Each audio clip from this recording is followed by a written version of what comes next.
बहुत समय पहले की बात है। भारत के एक प्रसिद्ध व्यापारिक नगर श्रावस्ती में दो व्यापारी रहते थे। दोनों बचपन के मित्र थे। साथ खेले, साथ बड़े हुए और साथ ही व्यापार की दुनिया में कदम रखा।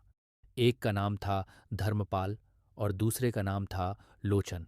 बाहर से देखने पर दोनों समान लगते थे, पर भीतर से दोनों का स्वभाव बिल्कुल अलग था। धर्मपाल शांत, धैर्यवान और विवेकशील था। वह लाभ से अधिक धर्म और संतोष को महत्व देता था। वहीं लोचन अत्यंत चतुर, पर लोभी और उतावला था। उसे केवल अधिक से अधिक धन कमाने की धुन रहती थी। एक वर्ष दोनों ने मिलकर दूर देश में व्यापार करने का निश्चय किया। सुना था कि उस देश में रेशम और मसालों का बड़ा बाजार है। दोनों ने अपनी अपनी पूंजी लगाई और ऊंटों के काफिले के साथ यात्रा पर निकल पड़े। यात्रा के कई दिनों बाद वे एक घने जंगल से गुजर रहे थे। दोपहर का समय था, सूर्य प्रचंड था और प्यास से सबका बुरा हाल था। तभी उन्हें रास्ते में एक साधु दिखाई दिया, जो पीपल के वृक्ष के नीचे शांत भाव से बैठा था। वह कोई और नहीं, स्वयं भगवान गौतम बुद्ध थे, जो उस क्षेत्र में भ्रमण कर रहे थे। धर्मपाल ने उन्हें पहचान लिया। वह तुरंत आगे बढ़ा, हाथ जोड़कर नमन किया और बोला, भगवन, हम व्यापारी हैं और दूर देश की यात्रा पर निकले हैं। कृपया हमें कोई उपदेश दें जिससे हमारा मार्ग सफल हो।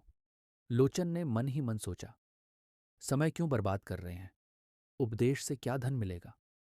फिर भी वह चुप रहा। बुद्ध ने दोनों को ध्यान से देखा और शांत स्वर में बोले, मार्ग में आगे दो रास्ते आएंगे।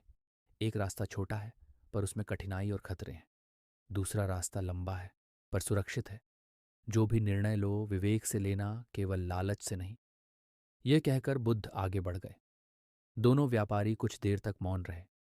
थोड़ी दूर चलने पर सचमुच दो रास्ते आए। एक रास्ता जंगल के भीतर से जाता था, छोटा और सुनसान। दूसरा रास्ता गांवों से होकर जाता था, लंबा पर सुरक्षित।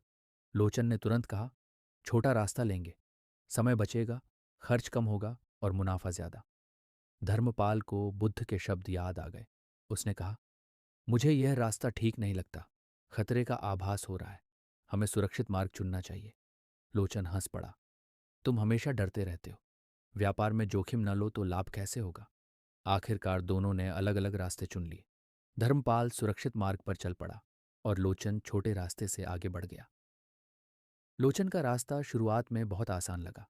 जंगल शांत था, ठंडी हवा चल रही थी। वह मन ही मन खुश हो रहा था। देखा, मैंने सही निर्णय लिया। पर थोड़ी ही देर में जंगल गहराता गया। रास्ता संकरा होता गया।